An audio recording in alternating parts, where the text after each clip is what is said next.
İmam Abu Hanifa rahmatullahi aleyhi'ye böyle talaşkanı gelipti. Sebebi İmam Abu Hanifa'nın aytılgan sözü bütün alamga tarqap turgan. Sebebi İmam Abu Hanifa rahmatullahi aleyhi Kufa'da bir kiçinekey meçitke girip alıp jaşınıp sabak aytkan emes de çoğun alim bolgan. Kufa degen ilimdin bir Irak ilimdin bir oçoğu, bütünдөй alimdar, hafizler, muhaddisler, mufassirler, lugaviler ошол жерде болгон. Abu Hanifa'nın aytkan sözü жетиптир бирөөлөргө. Kimge imam bola turgan bolsa, imamdın okugany arkadagı adamdardın okuganına ötөt. Oşon үчүн kimde kim imamdın arkasından okugan bolsa günөөkөр bolat. Dagı оорураак сөздөр бар, аны айтпай эле коеюн. Degen Abu Hanifa rahmatullahi aleyhinin fatvası adamlarga jettir. Ana bir 4'ö 5'ö birigi alıp Abu Hanifa menen men talaşayınçı dep geliptir. Hem şunday bolat. Biz Mekke'de okup жүрgöndө çoğak ağacı bir sözde aytkan eken, ana Madina'dagı okuvatkan studentler jönöşüptür. Biz çoğak ağacı menen talaşabız depçi.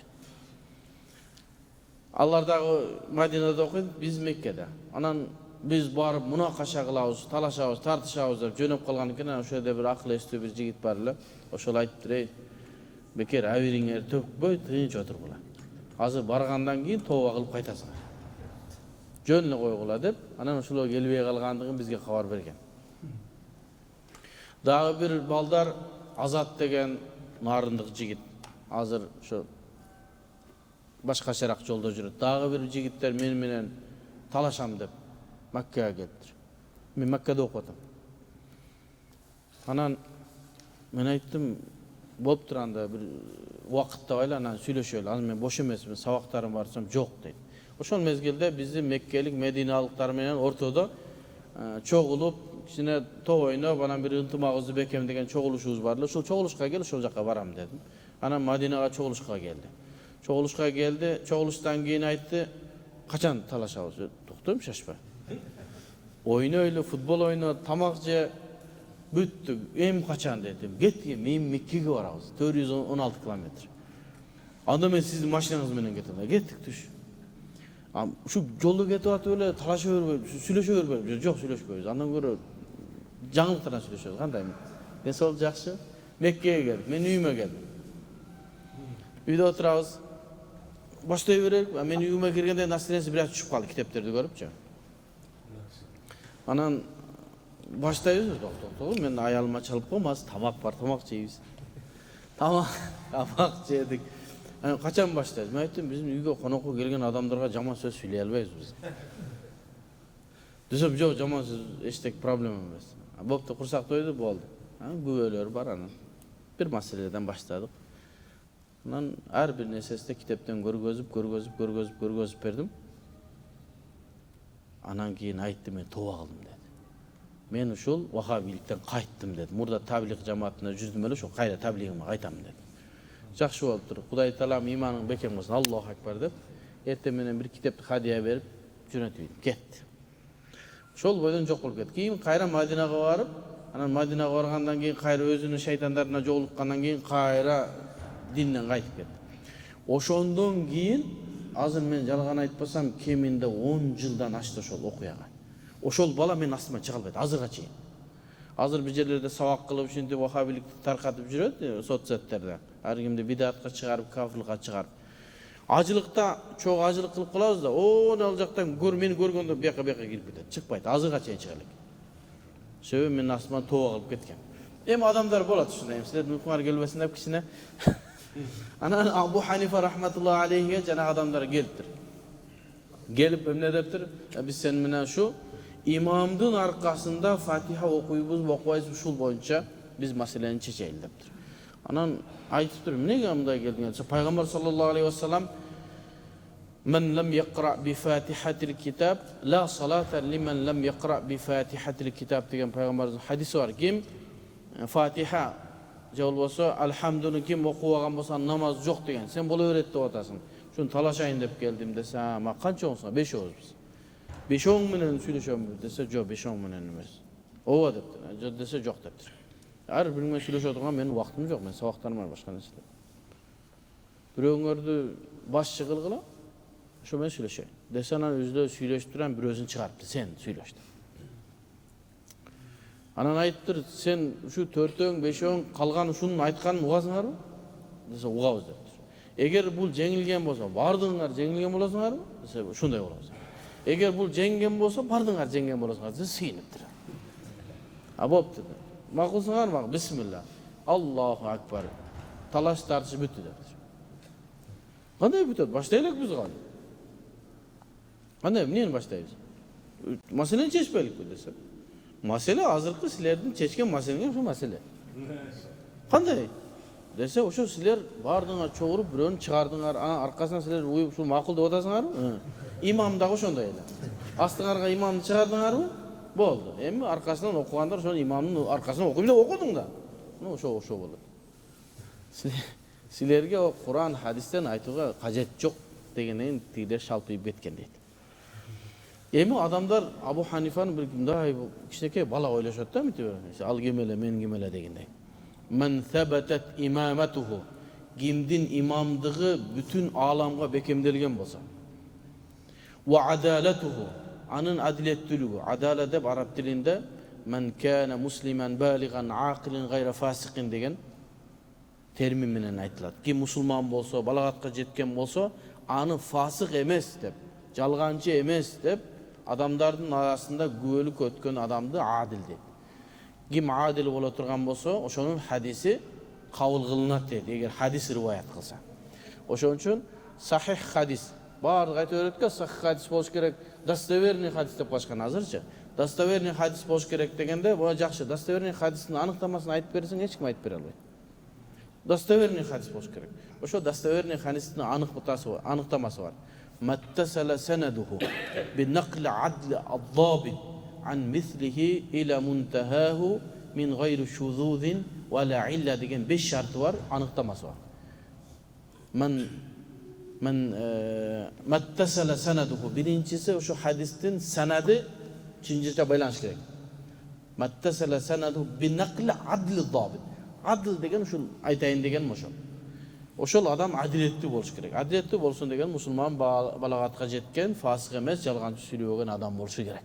Oşonun sözü kabul alınat, anan hadis sahih bolat deydi. O men sebetet imamatuhu ve adalatuhu dedi. Anın adiletliliği je bolsa, adalası bekemdelgen bolsa, hiç kim anı jalgancı debese, fasık debese, namazı bardık ordunda balagatga jetken musulman bola turgan bolsa deydi. Rudda cerhuhu bi taassubin ev gayrihi. Emi al jönünde bir adamlar jaman söz aytsa deydi. Anın kadırını düşüre turgan, anın şol imamdığına söz diye turgan, anın adalasına, anın çınçıldığına söz diye turgan bolsa, rudda cerhuhu. Anın aytılgan jaman tatıksız sözü arkaga kaytarılat deydi. Eger dal taassup menen же башка нерсе менен болгон болсо деп. Таасsup деген нерсе Yevde Şafii maskabındakiler Abu Hanife jönündө özünün maskabını kızganıp Abu Hanife jönündө jaman söz aytkanlar var. Gebikliler muhaddisler var.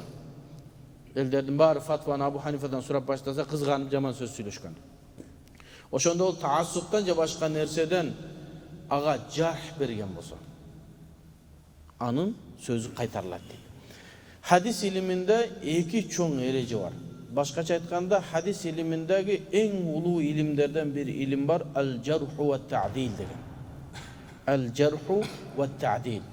Bir hadistin sahih ya daif, alsız ekendigin ya güçlü ekendigin biliş üçün adam şu ilimdi tereң okup çıkışı gerek. Al-cerhu ve ta'dil ilimin okugan adamlar hazır Orta Asya'da kolunuz menen esepteyiz. Mümkün var, mümkün yok. Jarh degen nerse negisi jarakat. Bir adamga bıçak sayıp jarakat kılsan Arap diline şunu jarahahu deydi. Oşonu jarakattandırdı deydi. At-ta'dil degen anı biröөнү maktap, anın kadırın götürgöndü ta'dil deydi. Emne sebepten jarh ve ta'dil degen ilim şunday at menen atalınıp kaldı dese, bir adamga oşol kanjar menen je bıçak menen sayıp jarakattandırganday söz menen jarakattandırdı. Bul jalgancı, bunu daif, alsız, bunun hadisini albayız, bunun sözünü albayız, bul hadis bilbeyt, başkaça aytkanda kadırın düşüre turgan sözlörдү aytkandy jarh dep koyat. At-ta'dil degen bul alim, bul imam, bunun söz alınat, bul sika, bul bekem, bunun imamdığı bekemdelgen dep jakşı münözdöme bergendi ta'dil dep koyat. Emi uşul eki ilimdi bilgender gana bir hadisti sahih, jaraktуу, daif, alsız dep öküm bere alat. Al Kırgızstan, Orta Asya'da emez, dünyada kolunuz menen sanaysanday adamlar. İmam Bukhari, Muslim, çoğun alımlar, şol jarh ve ta'dil iliminde çoğun alım boluşat. Emi rudda jarhuhu deydi. Oşenti bir jaman söz menen şol adamdı, men degen bir adamdı. Jaman sözleri menen jarakattandırgan bolso, anın imamdığı, anın adil, çinçil ekenligi bekemdelgen bolso, anın aytkan jarh jana jarakat sözü kabul almayt деген ereje. Bul Abu Hanifa'ga tüzdön düz düşüp şu ereje. Abu Hanifa'nın imamdığın bütündöy alam moyundadı. Hiç kim jada kalsa düşmandarıdır. Abu Hanifa müştehit misin? Müştehit. İmam bu? İmam. Am ne oldu? Hadis bilbeyt dedi. Keçir. İmam dep moyunun algandan keyin, müştehit mutlak dep moyunun algandan keyin al hadisi bilүүsü mildet bolat. Bir adamda aytsa, bul xirurg, bul dasыккан xirurg, жүрөктү ушундай жакшы операция кылат. Макулсуңбу? Макулсуң. Не десе операция кыла албайсың, эмне жинсиңби сен? Demek sen Cömert'e bilet jakşı. Demek bul врач, хирург, bunun kolundan bardык келет. Bunun миңдеген adamlardı şunday kılıp operatsiya kılgan desең, макулсуңбу? Макулсуң дейт дагы. Bul operatsiya kılганды bilbeyt dese, anda sen doktora görünüşüң дейт. Abu Hanifa rahmatullah aleyhinin imamdığına, anın müştehit mutlak ekenliginde düşmanları da makul. Bırak hadis bilbeyt deyt. Hadis bilirse kantip imam, kantip müştehit mutlak bolat, al özünce bir mesele. İmam Subki degen, Tac-ı Subki degen Şafii maskavında bir çoğun alim etken. Al kişi hicratın 771. yılı bu dünyada ötken. Emni sebepten şu ölgön yıllarını aytıp koyuyor, sebebi alımdardın barkı şol yıllarını aytsaң bilinet. Kaysıl kılımdın alım eken, ilim önüge atkan mezgilde, geçegi bugünkü alım emes de bundan 7 kılım hazır 1446 yıl bolsa bul 7. 8. kılımdagı alım hazır 15. kılım bulup atat. 7. kılımdagı alım Tac-ı Subki aytat. El-hazru kullul hazr. En tefhama enne qa'idetahum ennel cerha mukaddemun ala ta'dil ala itlaqiha bel savab أن من ثبتت إمامته وعدالته وكثر مادحوه ونضر جارحوه كانت هناك قرينة دالة على سبب جرحه من تعصب مذهبي أو غيره لم يلتفت إلى جرحه. Bul kitap bul İmam Tac-ı Subki bul sözün Tabakat-ı Şafiiye Kubra degen kitabının 1. tomunun 188. betinde aytkan. Tac-ı Subki öte çum alım. Oşo aytat, saktan deyt. Özüңdü abayla deyt. Uşunday deyt düşünüp kalıudan deyt. Enne qa'idetahum, alardın uşunday erecesi var deyt. Qa'idatuhum degende kimdin erecesi jönde aytat dese, muhaddislerden erecesi jönde aytat. Ennel cerha mukaddemun ala ta'dil ala itlaqiha. Alarda şunda bir erece var. El-jarh, bir öjönde jaman aytılgan jarakat söz aldın koyulat ala ta'dil. Egerde biröö maktagan bolsa, andan şu maktagandan anı jamandagan aldın koyulat degen erece. Başkaça aytkanda bir adamga adamdardын münözдөмөsü iki türlü bolup kalsa deydi. Biröö maktagan, biröö jamandagan. Biröö emes de 3-4 maktagan, 3-4 jamandagan dese, muhaddisinler şunda erece koygan. Şunday bolup kala turgan bolsa, jamandagan sözünü alabız da al adam jaman dep bilebиз deydi. Annal jarha muqaddamun. Jarh jana jaman söz aldıga bolat ala ta'dil anı maktagandarga karaganda deydi. Emi İmam Tac-ı Subki aytat, uşul erejeli şunda tüz düşünüp albagı men size eskertip atam dedi. Bulardın erejesini түзсөң туура эмес болуп калат дейт. Кандай туура эмес болуп калат? Эгерде бир адам жөнүндө жаман сөз айтылса, жакшы сөз айтылса, жаман сөздүн алуусу элдин баары жаман болуп калат. Жаман сөз айтылмаган бирөө барбы? Эми ушул эрежени дагы мен силерге неме кылып коеюн дедим. Мына Tadribur Rawi Şerh Takribun Nawawi деген ошол мусталах hadis илиминде, hadis илимин изилдөө илиминде эң жогорку китептердин бирөөсү муну Jalaliddin As-Suyuti деген Шафи маскабындагы чоң алым жазган. Муну менин устазым Шейх Мухаммад Аввама жарыкка чыгарып, ага түшүндүрмө жазган. Ошол киши эми мухаддисиндерде дебеди бул эреже. Ошол китепти өзлөрүнүн китебинен окуп коеюн. Не дептир? Идаштамаа фихи жархун ва та'дилун.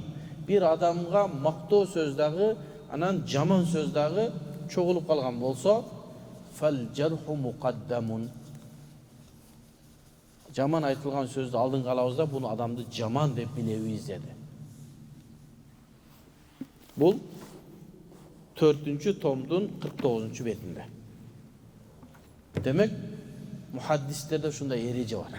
Bul ereje özünün mömösün azırak bergen. Sebebi muhaddis alımlar ereje koyuveret, al ereje geyde jaşogo top kelbegen avallarda olur. Al emi fuqahalar, jana fiqh menen alektengenler ereje koysa büt nesege düşe turgan bolat.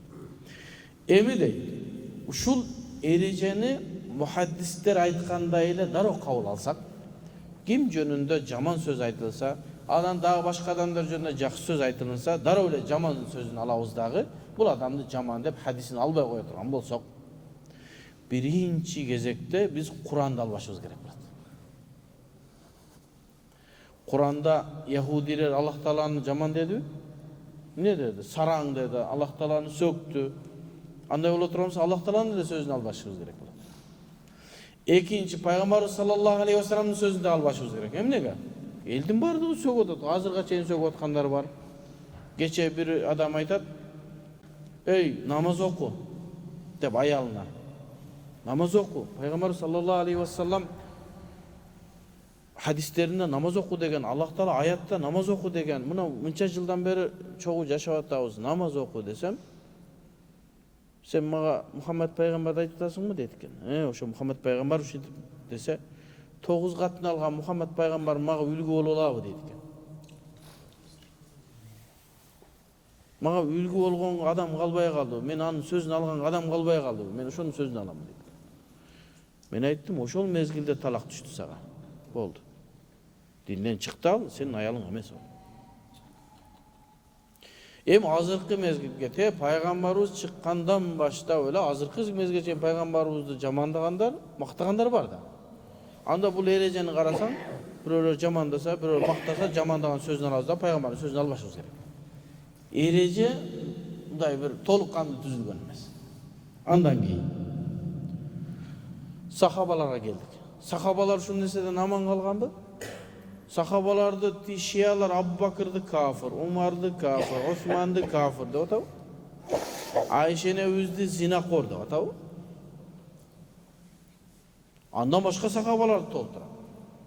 Anda sahabaların da sözünü albaşız gerek bey. Çoğunluğu sahabaların. Sahaban maktağanlar da var, jamandaganlar da var. Demek ennel cerha mukaddemun ala ta'dil degen biraz men özüm hadis ilimin tereң okugan adam katары ayttam. Bирок эми кийинчерээк muhaddis алымдар дагы буну чечмелеп, эми мындай түз бойдон алсак болбойт. Муну чечмелешибиз керек. Ошо айтылган сөз кандай да, эми биякта сөздөр бар. Бирок кээ бир адамдар кичине hadis окуйт, ушул эрежени үйрөнүп алып туруп Абу Ханифага коюп аткандар бар да. Ошон үчүн жогу жактан келет мен. Андан бери келдиңиз. Табииндерди бирөө жакшы дедиби? Барды. Абу Ханифа Tegi İmam Malik, İmam Şafi, Ahmad bin Hanbal, İmam Bukhari birөөsү dagы жаман сөздөн курук калган эмес. Бирок мактагандар дагы бар.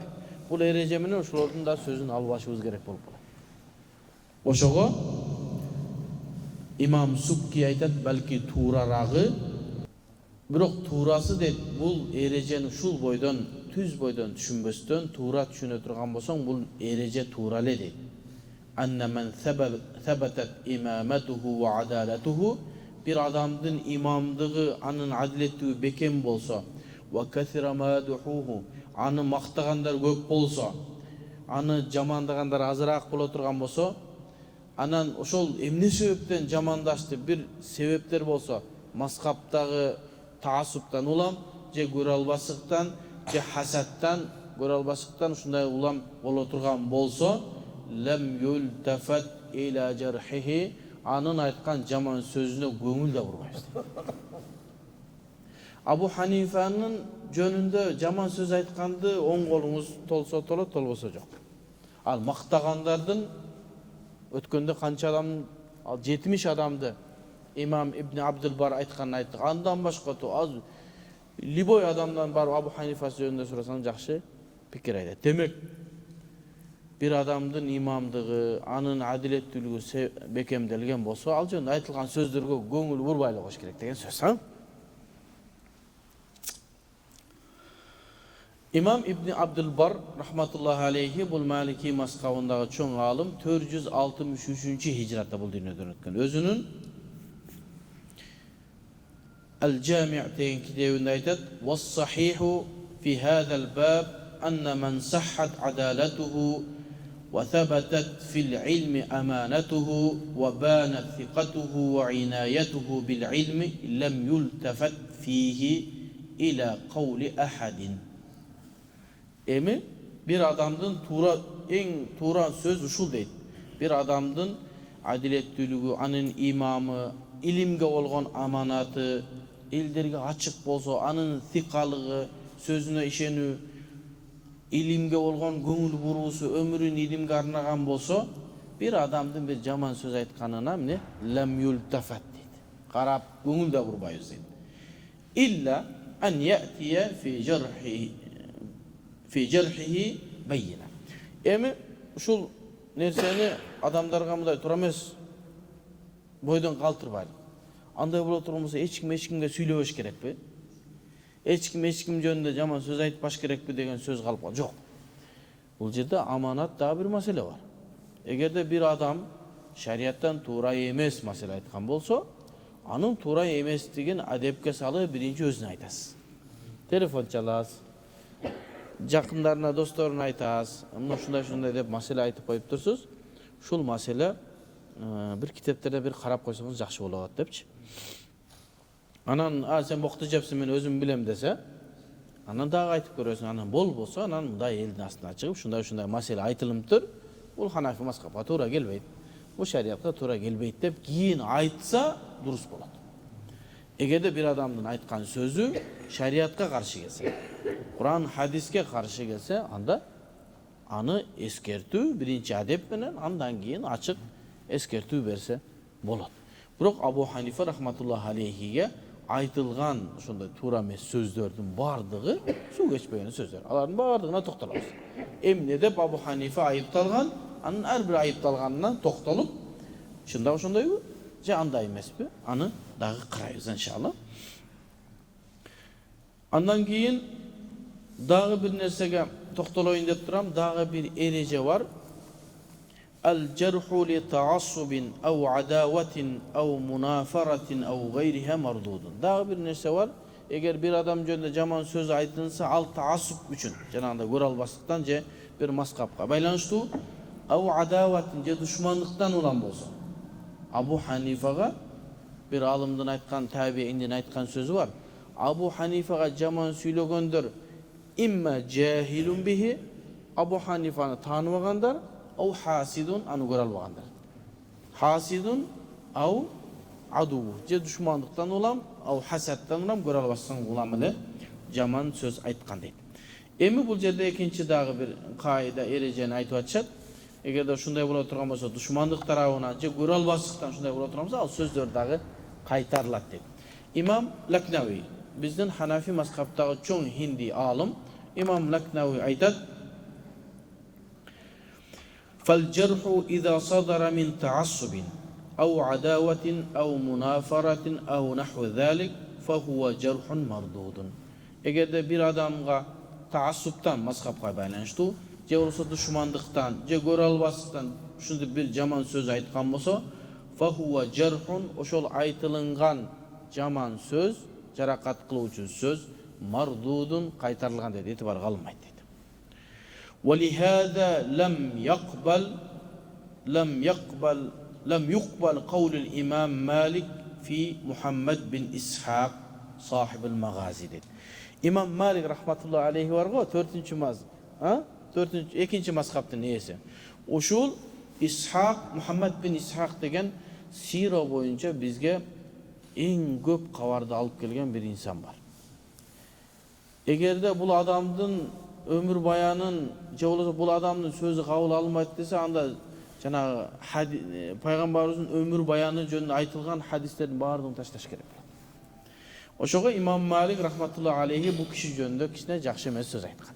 İmam Malik. Ne degen? Al innehu deccalun mined deccacile. Jana deccal degen var, oşolardan birösü lima ulima annahu sadara minhum munafara bahira. Şunday bir tuğra emes sözler bolgondugu üçün anın sözü etibarga alınmayt. Bel haqqaqu annahu hasanul hadis. Birok alımlar keyin izilep görse Muhammed bin İshak al hadisleri kavul alına turgan adam eken. Emi Allah, Muhammed bin İshak jönündө kimler jaman söz aytkan? Jakşı söz aytkanlar aytıp koyçu. İmam Muhammed bin İshak jönündө Şu'bet ibn Haccac degen çoğ muhaddis alım, innehu amirul mu'minine fil hadis. Muhammed bin İshak hadiste amirul mu'minin, en jogorku martaba maktagan eken. Abu Muaviye Dari degen çoğ alım, İbn İshak min ahfazun nas. Hadisleri adamların arasında en jakşı hadisi jattagan adam dep dagı jakşı münözeme bergen eken. Birok ittahamahu bil kedib, jalgançılıkta ayıptaganlar da var eken. Al Hişam ibn Urva. Hişam ibn Urva degen çoğ muhaddis alım var. Oşol Muhammed bin İshak'tı jalgançı dep ayıptagan eken. Emnege jalgançı dep ayıptagan dese, Hişam ibn Urva'nın Fatima degen ayal bolgan eken. Muhammed bin İshak oşo Fatima'dan bir hadisli rivayet kılan eken. Men oşondan rivayet kıldım ayaldan dese, jalgan men ayalman bu hadisli rivayet kılgan emes dep kızganıştan ulam katurak söz aytkan Hişam ibn Urva. Ana alımlar aytat, mümkün deyt al ayalı da çoğ muhaddisi alım bolgan eken Fatima. Mümkün al hijabtın arkasından ukkandır, ihtimaldары var. Gebekliler aytat, bu Hişam ibn Urva Fatima öýlenlek de ukkan al hadisти. Degen daha bir joromoldardy aytıp, hadis iliminde en çoğ alım İmam Zahabi, jana başka İbn Salah degen çoğ muhaddis alımlar bul jerde Muhammed bin İshak'ın aytkany tuğra çındığında Fatima'dan hadis ukkan, ti kızgan öyle aytıp koydu dep şintip aytkan sözleri var. Oşondan ulam alımlar ittifak boluşkan. Bir sözgö gelişken İmam Malik'tin Hişam ibn Urva'nın aytkan sözleri Muhammed bin İshak jönünde kabul alınmaydı. Oşoga İmam Laknavi bunu misal getirir. Misali İmam Malik'tin Muhammed bin İshak jönünde aytkan sözü kabul alınmaydı. Sebep düşmanlık menen kızganyp aytılıp koygan deydi. İmam Malik bolsa oşo bir tuğra emes malumat jetip kalgandygy üçün ökö biri-birine aytışkan. Muhammed bin İshak bul Madinalık bolat. İmam Malik Madinada. Ökö bir zamanda bolup kalgan üçün ökönün ortasında kişine düşmanlık bolgan. Düşmanlıktan ulamış etken. Anan şentip al Dajjal şunday anın hadisini albaş gerek dese Muhammed bin İshak aytkan, o Malik'tin kitaplarını maga alıp kelgin, men ayıplarını şunday sonup çıkarıp berem de ökö biri-biri menen kişine tişleşken. Oşo alımlar aytat, ökönün biri-biri boyunca aytkan sözler kabul alınmaydı. Sebebi mындай düşmanlıktan ulan mele aytılıp kalıngan deydi. Emi Muhammed bin İshak'ın hadisin bütünde hadis alımları ne kılgan? Kabul alıngan. Oşondan ulan geýürki mınav mazhab karmagandar Muhammed bin İshak'ın rivayet kılgan bir sözlerini taştap биздин пайгамбарыбыздын сыйрасы жөнүндө, өмүр баяны жөнүндө айткан көп нерселерди алып салган. Ошого Sahih Siratun Nabi ve Zayıf Siratun Nabi деп жазышкан. Muhammed bin İshak aytқан hadisтерин баарын чыгарып салганда аз эле нерсе калып калган. Ал эми Muhammed bin İshak hadiste өтө бекем, жана жоготу Amirul Mu'minin dedi, Ahfazun Nas dedi, өтө жакшы мүнөздөмөлөрдү берген. Демек бири-бири жөнүндө айтылган сөздөр этибарга алынбайт дейт. Себеби Абу Ханифага сүйлөгөндөр дагы көрө албаштыктан анан ошол өзүнүн заманындагы muhaddis alımlar söylüyor. Bırak her birinin sözüne toxtalabız. Biz jalpay tutabız hazır. Her bir adam onu mito aytkan, o kitabında aytkan bunun çoğu da her birine toxtayız. Ana öyle ola mito öyle getip kalatken bunda biçe. Anan dağı bir erece var. La yakbalu cerhul muasir alal muasir.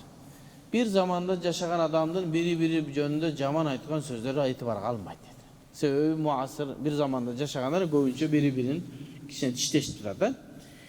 İza kana şart, iza kana bila hujjatin. Dalilsiz bolğan bolsa, dalil bolğan bolsa kabul alabız. Moyun qalış kerek ha. Biroq Abu Hanifaga jönündө aytılgan sözlerдің birösünde dalili жоқ, аны dalilde biraz. Li'annal muasara tufdi galiban ilal munafara. Sebebi bir zamanda yaşagan alımlar bir-birine kişine düşmanlığı bolat deydi. Emi dağı bir alımdın sözün bu jaka getireri Abdul Ali Sihalawi degen çoğ bir Hindi alım ötken. Bu kişi hicratin 1225 yılı bulduğunu ötken. Jakındır yani. Bu az ele oldu. Bu dağı Abu Hanifa jönündө gebir aytılgan sözlerге жооп берип ne dedi? La budda lil muzakki an yakuna adlan arifan bi asbabil jarh ve ta'dil. Emi bir jönündө jakşı münözdöme je jaman münözdöme bilem deseng, anda oşol ilimdi terеңирээк окугун. Jarh ve ta'dil ilimin. Аны okuwasan anda al jönündө süylöbe deyt. Ve ayyakuna munsifan nasihan. Emi şu bir adamlar jönündө süylöp atkanda insaptуу болгон. Жөн эле өзүңдүн көмөчүңө гүл тартып, жаман сөз сүйлөбөгүн. Же болбосо маскабыңа, же акыйдаңа тартып, bir жакшы адам жөнүндө жаман сөз сүйлөбөгүн. Эгерде чын боло турган болсо айт. Мунсиф, инсаф менен сүйлөгүн, анан насихат кылгын дейт. Ad-dinu nasiha. Hoş geldiniz. Ad-dinu nasiha. Din деген насаат дейт.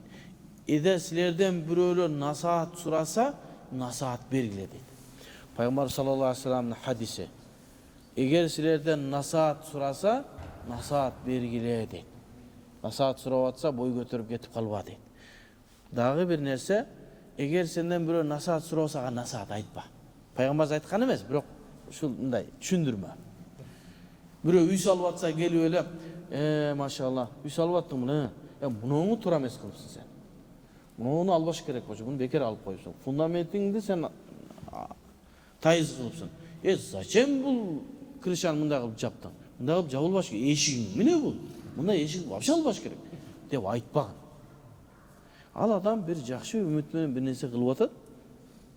Сен ошону айтсаң эле, ушул айтты деп үйүн бузуп салып, анан ошол эшикти алып келип койбойдур. Эгерде сенден насаат сураса, ушундай мен үй салып атат элем. Мага пикир берчи, кандай таш алайын, кандай эшик алайын десе, машалла анда сизге жол ачылат. Мындай эшик ал, тигиндей эшик ал, мындай кыл, тигиндей кыл деп. Ал эми бүтүп калган нерсеге еще сенден насаат сурабаса да. Эми кээде ошуктар бар. Мактасын деп деле, кандай болуптур деп коюшу мүмкүн да. Анан жакшы болуптур десең сүйүнүп калат. Эми любой адам ошондой да. Анан кандай болуптур десең, жамандап алсаң өзүң эле жаман.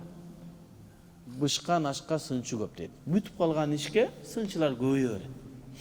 Мен үй салып атам. Bir досубуз бар, Эрмек деген, Аллахым разы болсун. Ушул өмүрү ушул элге кызмат кылып, жакшы үйлөрдү ремонт кылат, башка мебель. Эми ишине бекем. Кыргызстанда номер 1-2 десең болот. Элит хом деп. Үйгө барып көрдү, барып айттым, досум бир жака аяк-бияктарын карап койсом, барып, ошо сонун досум деп, өтө жакшы болсун, сонун. Болду, сонун экен. Дагы анча-мунча нерселерди кошушубуз керек экен, сонун деп кетти. Эмесе мен гарантия берем, билип атат да, бир нерселерди туура эмес кылганбыз бизчи. Бирок Al ошол ишинде кыйын адамда болду, бүткөн иш. Эми анын аркасынан жаман сөз сүйлөп эле кое бер. Анан кийин айтты, мындай кыл, эми буягын мындай кыл деп өзүнүн нелерин, көрсөтмөлөрүн берди. Анан кээ бир адамдарга барасың да көрүрсүң, муну бекер кылыпсың. Жөндөн настроение алып жүрөт да. Кээ бир адамдар бар, өзү өмүрү ошондой нерсе кыла элек, анан сенин ишиңе сын тагат, мунун болбоп тур, мындай кылбаш керек депчи. Өзү туп эле сал элек, Ошон үчүн насаат бергенде эмне кылыш керек? Эгер сенден насаат сураса, насаат бер. Ошол насаатты дагы диндин эрежеси менен анын көңүлүн калтырбастан жолун таап. Эгер сенден насаат сурабаса, жакшыраак насаат айтпай эле кое бер, болду. Сурабаган адамга насаат айтсаң көбүрөөк жактыра бербейт, Анан кээ биркилер мактасын деп насаат айтса да, өзбектер айткандай вазиятты карап туруп жакшы сөз сүйлөп кое бер. Себеби адамдардын көңүлүн түшүрбөө жакшы болот. Эми ошентип бул жерде эмне деп атат? Мунсифан насихан. Жакшы насаат бер. Айт, эгерде бир жерин туура эмес болуп атса, акырын өзүнө чалып, таксырым ол жерде маселеңизди бир аз жакшыраак эмес болуп калды. Ушкандай болот. Китеп карап айттыңызбы, же мен туура эмес түшүнүп атамбы деп койсоңуз, акылы бар адам өзү түшүнөт. Анан айтсаң дагы, анан кийин болбой эле кайра уланта берсе, анан кийин анан китептерден көргөзүп, туурасын айтып койгон жакшы. Себеби адамдар аны көрүп адашып кетпеси керек. La an yakuna mutaassiban mu'jiban bi nafsihi. Эми бирөөгө айтып атканда, мүнөздөмө берип атканда, мутаассиб болуп албаган. Өзүң эле сөзүмө туура, меники гана туура деп, ошо өзүң сөзүмө бекем кармап, анан өзүңө ишенип алба дейт. Mu'jiban bi nafsihi деген өзүнө өзү таң калып калган адамдар бар да. Мен болуп калдым. Менин айткан сөзүм эреже. Мен кылган иште эч кандай кемчилик жок. Мен дегенде мен деп калат да. Өзү менен өзү таң калып калат. Mu'jiban bi nafsihi. Өзүнө өзү таң берип калат дейт го. Ошондой болбостон туруп бир адамдарга мүнөздөмө бергин дейт. Себеби сен өзүң ошентип ойлоп алган болсоң, бир адамдар жөнүндө жаман мүнөздөмө берип коюп, сенин мүнөздөмөңөн улам ошо башка адамга бир зыян тийип калбаш керек. Эми бул Абу Ханифага айтылган жаман сөздөр зыян тийбейт. Себеби ким Абу Ханифа жөнүндө азыр бир жаман сөз айтса, өзүнө эле проблема болот. Азыр бир адам келип, "Чуак ажекен, ал илими жок болчу, эчтекен билбейт" десең, өзүң эле чумок экенсиң дейсиң да. Ансыгарында Абу Ханифа жөнүндө бирөө жаман сөз айтса, өзүнө эле. Бирок анча-мынча адамдар бар да, мындай карапайым биздей элдин арасында жүргөн адамдарга бир сөз айтылынса, туура эмес, душмандыгыңан улам жаман сөз айтып койсоң, мүмкүн ошол сенин анын жакшылыгынан кургалып калышы мүмкүн, ошонун себебинен аны жаман көрүп калышы мүмкүн. Кече мага бир адам кат жазды. Аллах Таалам разы болсун сизден дейт, сиздин сабактарыңызды угуп турам дейт, калтырбай угам дейт. Сиздин ар бир айткан маселеңизге мен аябай мындай көңүл буруп, жана купулума толуп угам дейт. Бирок менин атам дейт, сиз жөнүндө ою жаман дейт. Ал дейт бир устазды, бир аалымды жакшы көрөт дейт, мен аны айтпай эле коеюн дейт. Ушундай жакшы көрөт дейт, анан менин атым чыкканда эле, сиздин атыңыз чыкканда эле ушу жаман көрүп сөгөт дейт. Анан мен айтам дейт, ата, бул жакшы эле адам, бурусу бунун сөзүн түшүнбөй атасыз десем, мени кошуп сөгөт дейт. Экинчи менин астымда ошол жөнүндө сөз сүйлөбөгөн дейт. Анан атам жөнүндө дуа кылып коюңузчу дейт. Анан атасына дуа кылдык. Сиз атаңызга жаман сөз сүйлөбөңүз, иншалла. Эми ар кандай учурлар болот. Туура эмес түшүнүп калат. Биздин оюбузду туура эмес пикир жетип калат. Абу Ханифага да бирөөлөр келип айткан. Бизди кечирип кой, сен жөнүндө бизге туура эмес маалымат жетиптир деп айткан учурлар да болгон. Ошо кээде биздин туура эмес маалыматтар дагы жетип калат. Мүмкүн биздин сөздү түшүнбөй калат. Мүмкүн биз туура эмесирээк айтып алабыз. Туура түшүнбөй. Ушундай абалдар болуп калат. Эми ал нерсеге эмне кылбаш керек? Көңүл бурбаш керек. Ар бир нерсеге көңүл бура берсек эле, анда жүрөгү оор болобуз. Өткөнгү сабакта, ушул жерде алган сабакта, ушул жерден чыккандан кийин адамдар учурашып, ол жерге келгенде бир киши айтты, учурашып 1 мүнөт сөзүм бар эле деп. Учурашты, мен палан жактан келдим деди, айтпай эле коеюн, каяктан келгенин. Мен сиз жөнүндө жаман пикирде, жаман сөздөрдү айтып жүрөт элем. Бүгүн сабагыңызда отурдум. Мындан мурда эле сиз жөнүндө оюм жакшы болуп атайын сабагыңызга келдим. Мүмкүнчүлүгүңүз болсо мени кечирип коюң дейт. Алла разы болсун деди. Кечиришке деле неме эмес, сурашка деле. Siz tuura жол таап, мен айткан сөздөрүм мен өзүмөн айтпайм. Мен атаман калган bir murasты же атаман калган сөздү же болбосо bir нерсе айтпайм. Мен айтсам ушу китептен айтам. Кээ бир адамдар түшүнүшү мүмкүн, кээ бир адамдар түшүнбөшү мүмкүн. Эми мен деле укмуш сонумун 100% туура айтам. Мен деле ката кетишим мүмкүн. Бирок эми ар бир адам ката кетүүсү мүмкүн, бирок ката кетүүсү милдеттүү эмес. Кээ бир адамдар айтат да, бардык адамдар ката кетирүүчү дейт го. Бирок ката кетиргендердин эң жакшы тобо кылгандар дейт го. Аны сөзсүз ката кетет деп түшүнбөш керек. Мүмкүн ката кетет. Мүмкүн бир адам ката кетпеши да мүмкүн да. Ката кетиши мүмкүн, акылга сыйган нерсе. Бирок сөзсүз ката кетет деген дагы маселе жок. Себеби биз дагы инсанбыз, анча-мынча ката кетип калуусу мүмкүн.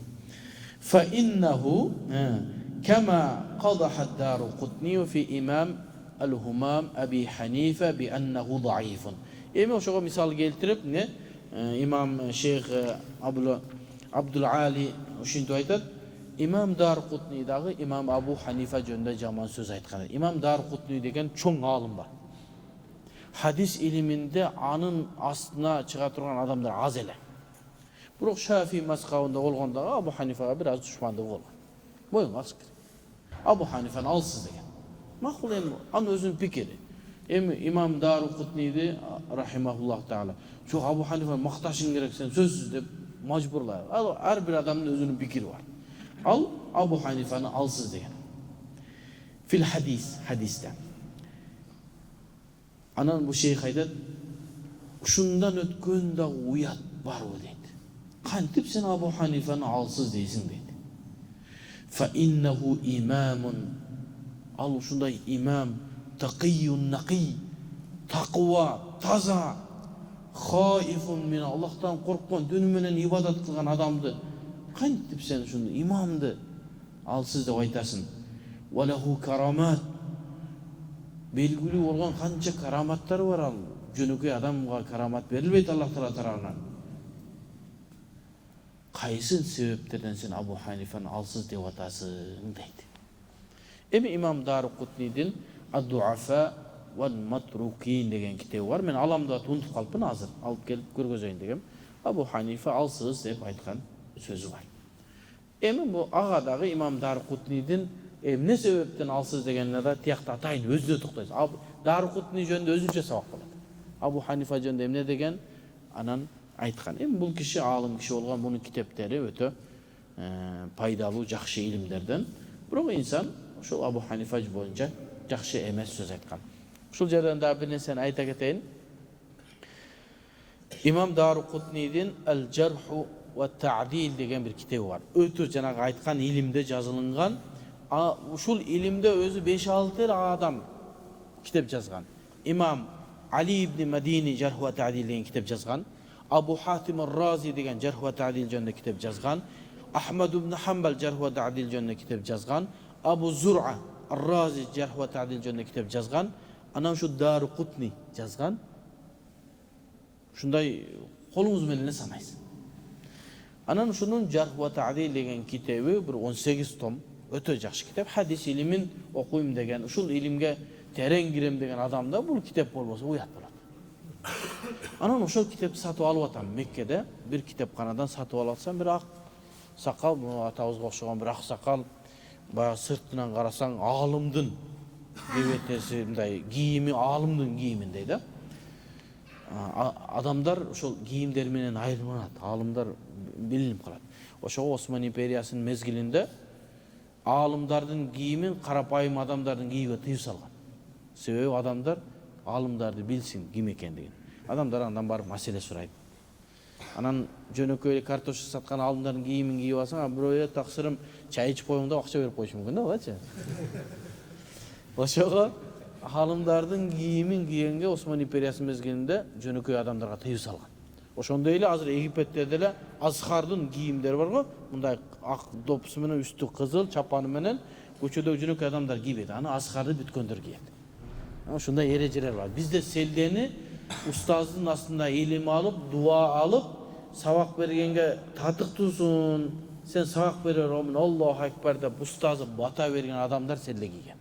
Ошон үчүн мен селе кийбейм. Мага уруксат берилсе дагычы. Ал боюнча сабактарда айтканбыз. Ушундай бир үрп адаттар бар да. Жанагы кишинин сыртынан ошо Меккедеги аалымдардын кебетеси. Анан мени карады, караса араб эмес. Китебимди карады. Карады да айтты: "Анта мин туллабил махад". Бизде ал-махад деп институт бар да, араб тили институту.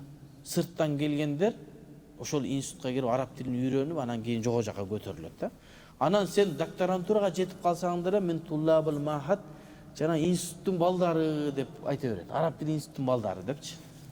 Анан ал жана кишиде ошо маалымат бар экен, айтып мен айтат: "Сен жана институттун балдарынансыңбы?" деди. Анан ооба деди. "Каяктан болосуң?" деди. "Кыргызстандан болом" деди. "Кыргызстан каякта?" "Ушу Орто Азияда." Десем, "Бул китепти эмнеге сатып алып атасың?" деди. "Окуйм" дедим. "Сен, бул китепти эмнеге сатып алып атасың?" деди. "Өзүңө сатып алып атасыңбы же кандай?" деди. Деди, "Өзүмө сатып алам да, анан сатып алып бирөө берип коймокмун. Өзүм грубыйракмын мен өзүнөгүчү." Десем, "Өзүң окуйсуңбу?" деди. "Өзүм окуйм." Десем, "Ушуну Кыргызстанга өзүң мекениңе алып кетесиңби же буякта калабы?" дейт. Мен айттым, "Сатып алган китебимди алып кетем да, алхамдулилла, бир да китебим эч жерде калган эмес. Бардыгын Кыргызстанга алып келдим, сатып алган китептер."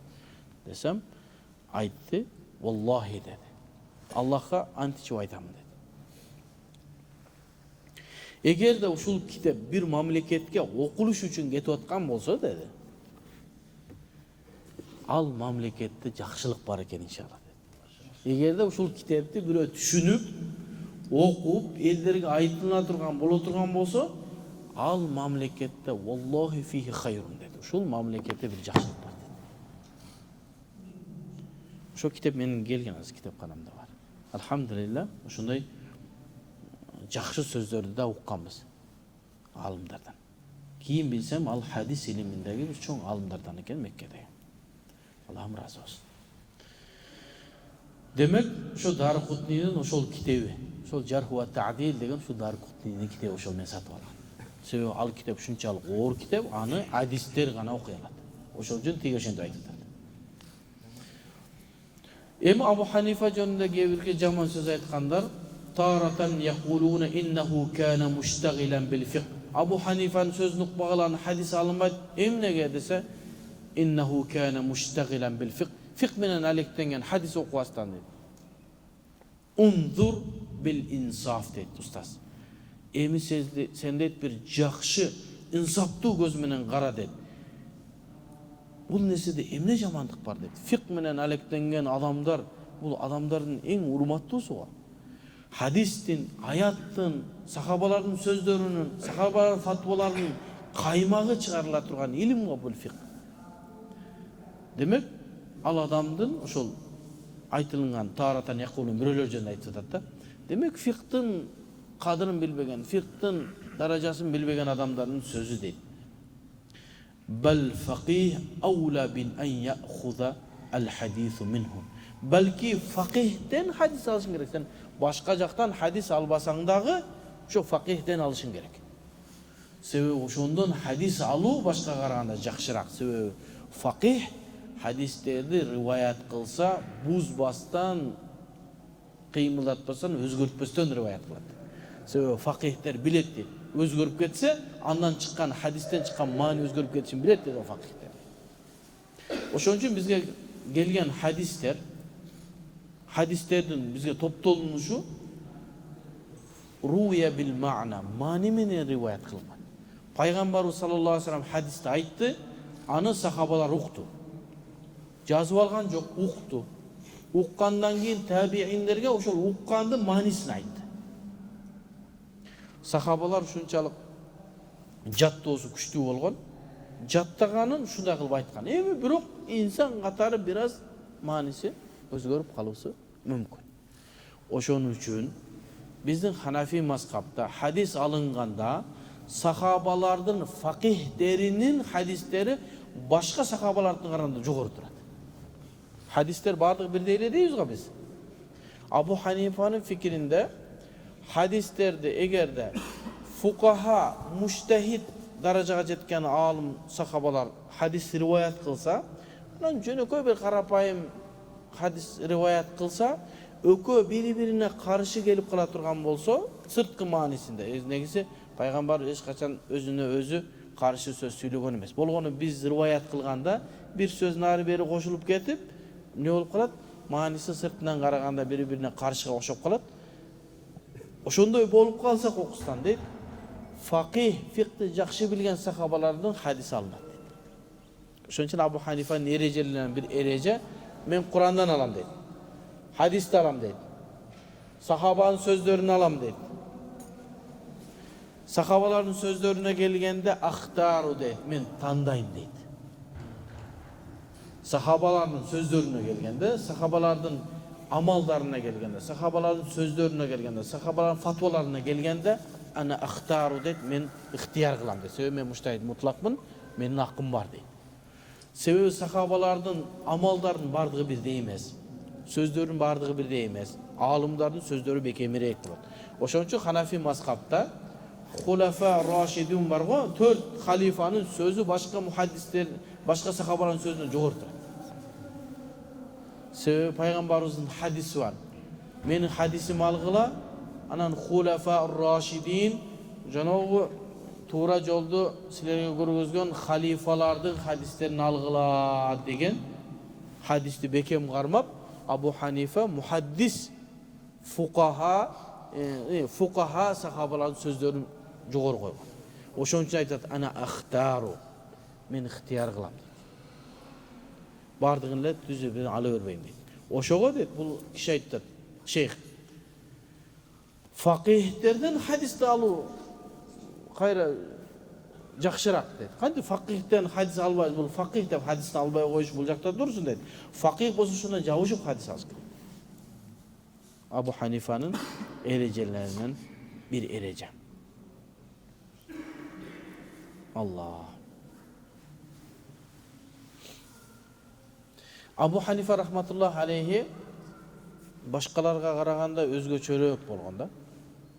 Azırdağı men mağa biröler ayttat. Emnege deyt, Olcobay usta, siz Kırgızstandagılar alımdарын, ustazdарын aytkanдарынан başkaçarak mesele aytasыз. Bular bir neseni aytsa, siz oşonun başkaçasını aytasız. Neге андай deydi. Men ayttım, ölük balık sunun ağımı menen ketet eken. Ölüp kalganda su kayka aksa kalkı berет. Tirүү balık teskeri sunun ağımına sep. Desene balıklar. Sen düşünmedim dedi. Düşünmedim. Düşünmesen İmam Abu Hanifa rahmatullah aleyhi de şunday bolgan. Aytkan sözleri bardıq adamların sözüne emes. Tereңирээк karab aytkan. Al meni özüm maktoom emes. Al men Abu Hanifa'nın jolundanmı? Şonun kadamı menen ketiptem. Tabii menin sözüm adamlardan başkaçarak boluşu mümkün. Demek menin sözüme karşı gelip kalganlar özleri bilsine karab çıksın kitapты kayraçı. Allah. Abu Hanifa rahmatullah aleyhi sahabalar kim degenge anıktama bergende muhaddis alımlardan başkaça anıktama bergen. Sahaba kim dese Abu Hanife men talat suhbetuhu bin nebi sallallahu aleyhi ve sellem ve huve sahabi degen. Sahaba kim dese kim peygamber menen suhbası, dostluğu, canında jürüsü köp bolsa oşo sahaba degen. Kim peygamberimizni bir jolu görülüp ketip kalsa al sahaba debeyin deydi. Anan alımlar keyin anın sözün, Abu Hanifa'nın sözün mına çeçmelep aytat. Emne sebepten muhaddislerde sahaba kim dese men ra'an nabiyye sallallahu aleyhi ve sellem musliman ve mâte aleyhi. Kim bir adam peygamber sallallahu aleyhi ve sellem musulman abalında görgön bolsa, ana oşo musulmançılıkta ölgön bolsa, ona oşo sahaba dep aytılат deydi muhaddislerde. Sebebi emin söktür şu şartı koydu. Men ra'an nabiyye sallallahu musliman. Sebebi kafirler de peygamberimizi görgön. Biroq sahaba degen ulu darajaga jetpey kalan. Musulman boluşken sahaba boluş. Anan mâte aleyhi. Gebirkiler peygamberimizi görgön, musulman bolgon, kayra dinden kaytıp ketip ölgönдөр var, sahaba bolbay kalan. Alem Abu Hanifa rahmatullah aleyhi sahabanı anıktama berip atkanda men talat suhbatuhu bin nebi. Kim Peygamber sallallahu aleyhi ve sellem köp jürse, saparda, janında, namazlarında, soğuşta köp jürgen adamды men sahaba deyim degan. Anda köptügön sahabalar sahaba bolbay kalatkanda dese kийинки alımlar çeşmelep aytат. Жок, Abu Hanifa'nın bu aytып atkanda maksatı fatvaların alууda men oşolordu jogorу koyom degan. Anan keyin masele çeçildi. Demek Peygamberimizin janында көбүрөөк жүргөндөрдүн fatvaсын, alardın kılgan amaldарын Abu Hanife көбүрөөк dalilge algan.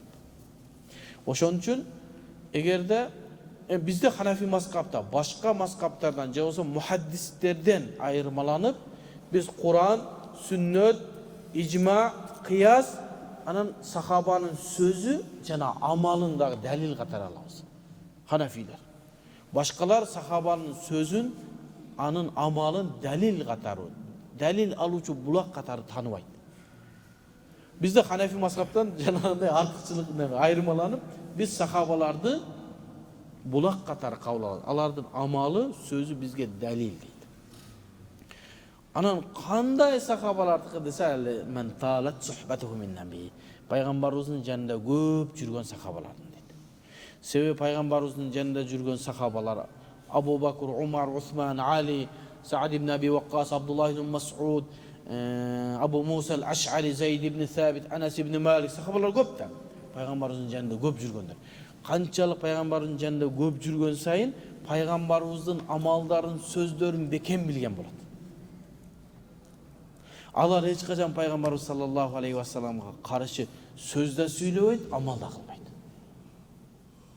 Ошон үчүн алардын сөзү бизге далил катары кабыл алынды. Башка сахабалар бир жолу көрүп туруп кетип калган сахаба деген макамга жетти, бирок фик өкүм алууда биз карап көрөбүз, чоңураак сахабаларды карап көрөбүз. Сиз бир адам менен дос болсоңуз, siz менен мектептен баштап, садиктен баштап 40-ка 50-ге чыкканга чейин дос болгон адам жакшы билесиз да, туурабы? Ал кайсы кыздарды сүйгөнүн жакшы билесиз. Кандай тамак жеэсин жакшы билесиз. Сырларын жашырасыз, башка аял алып калса тигилерди айтпайсыз. Кандай кийим кийинет билесиз, кандай машинени жакшы көрөт билесиз. Себеби аны менен сиз дос болуп жанында жүргөнсүз. Эми бирөө менен аэропортто жолугуп калып эле, кандай мен сиз жакшы, сиз менен Кудай жолунда достошум болуп, биз менен кетти. Ошол сиз жөнүндө бир жакшы пикирлерди айта алабы? Жөн макташы мүмкүн сыртыңыздан. Бирок сиздин амалыңызды, эмнени жакшы көрөсүз билбейт. Ал эми Пайгамбарыбыздын жанында көп жүргөн сахаба, Пайгамбарыбыздын амалын да жакшы билет, анын эмнени жакшы көргөнүн дагы билет, Пайгамбарыбыздын эң акыркы амалы эмне болгонун да жакшы билет. Ошон үчүн биз Hanefi mazhabının artıkçılığı Abdullah ibn Mas'ud radıyallahu anhu jana 1500 sahaba Ali radıyallahu anhular Peygamberimizin akırkı amaldарын Kufaga barıp üretkendigi üçün biz başka sahabaların başka mazhablardan ayırmalanıp kaldık. Abdullah ibn Mas'ud Peygamberimizin hiç kaçan ajıragan emas. Anan aytkan sözler Peygamberimizin en akırında kılıngan amallar. Anan bir hadisler rivayet kılınıp kalgan Al İslam'ın başındaki hadis kadar rivayet kılınıp ketken dağı anı bartır Peygamberimiz mınday kılgan. Al İslam'ın başında bolgon boluşu mümkün. No Abdullah bin Mas'ud'un, Ali radıyallahu anhu'nun, Sa'd ibn Abi Waqqas'ın, Abu Musa al-Ash'ari'nin hadisleri anaytkan fatvaları Peygamberimizin en akırkı amalındağı fatvalar. Oşun üçün alar күчтүү болуп эсептелет. Sahabalarda emne sebepten Peygamber sallallahu aleyhi ve sellem Abu Hanife jogorу gördü, artık gördü. Sebebi alar Peygamberimizin sözüne hiç kaçan karşı gelmeydi. Abu Hanife'nin ustazı İmam İbrahim en-Nakhai den bir aytkan sözü var. Bunu sabaklarımda aytıp жүрөм, men gayra aytып берем. Adamlarga singiçeğinde aytıp берем. İbrahim Nakhai aytat. Egerde deydi. Kur'an'da men Maide süresindeki ayatta okup tursam dedi. Sizler darat alganda kolunardı çıkanaktı koşup juğula degen ayat var mı? Farz go bizim kolumuzu çıkanak koşup juğ. Kur'an'da uşintip tursa, bирок bir söz etibarga alıngan fakih sahaba maga koldu bileke çeyinle juğula degen bolsa men sahabanın sözünü alat bolçum dedi. Sözdü qarаңыз. Özü masala андай emес. Sahabalardan qanday uluu insanlar ekendigin сүрөттөп айтат Ибрахим Нахаи. Эгер де Kur'anda deyt, nerge çeyin juğula dep tursa, sahaba bileke çeyin juğula dese men Kur'an demez, sahabаны alat bolçum deyt. Ama başka bir olsa astagfirullah kapır boldum bunake, büttün sen, tügöndün bunake. Qanty Allah Taala aytıp atsa sahabanın sözünü alasın deyt. Жоқ, анын аркасында чоң илим бар. Чоң философия жатат. Ал деген нерсе сахаба эч качан Куранга каршы сөз айтпайт. Эч качан пайгамбарыбызга каршы сөз айтпайт. Демек сахаба айтып атабы, бул аяттын бир нерсесине түшүнгөн, же өкүмү кеткен, же ам анын башка нерсе хас кылган, же мутлак башка нерсе мукаят кылды. Эми ушундай эрежелер бар да, эми аны сага түшүндүрбөй эле коеюн. Эрежелери бар өкүмдөрдү алууда. Аны сен билбейсиң. Аны сахаба билет. Демек сахаба айтып атабы? Сахабаны ээрчиген жакшы. Азыр биздин мезгилибизде эмне себептен сабагыбыздын темасын Абу Ханифаны алабызбы сөзүн же пайгамбарыбызды ээрчийбиз десек, пайгамбар жок, биз Абу Ханифаны ээрчийбиз. Эмнеге? Абу Ханифа жо пайгамбарыбыздын хадистерин бардыгын карап, сахабалардан изилденип отуруп, эң акыркы амалы кайсы? Анан ошону бизге каймаган жеткизип берген. А сен пайгамбарыбыздын хадиси деп туруп, ооба, мүмкүн анын өкүмү кеткен хадистер. Мүмкүн андан амдыр жалпы айтылган аны бир нерсени бөлүп карашыбыз керектир. Аны алымдар, муштахиттер билет. Ошон үчүн темабызды пайгамбарыбызды ээрчийбизби, же Абу Ханифаны ээрчийбиз деген маселенин түбүндө көп илим жатат. Мен деле жинди эмесмин. Мындай сыртынан карасаң бардык мусулман айтыш керек. Мен Абу Ханифаны ээрчибейм, мен Абу Ханифа пайгамбарды ээрчийм деш керек. Бул туура сөз, бирок түгүндө маселе жатат да, жанагы бул сабактын темасын коюшунун себеби Ибрахим Нахаидин сөзүнөн улам койгон. Ибрахим Нахаи айтып атпайбы, мен сахабаны алатпачым Куранды албайт.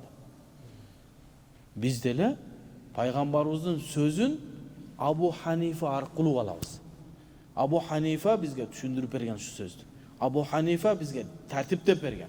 Абу Ханифа бир жерден алган эмес, өзүнүн устаздар Ибрахим Нахаи, Хаммад ибн Аби Сулайман, Алкама, Абдулла ибн Масудтан чынжырча менен келген илим. Абдулла ибн Масуд болсо пайгамбардын илимин бизге алып келип берген. Демек биздин илимибизде эч кандай күнөө жок.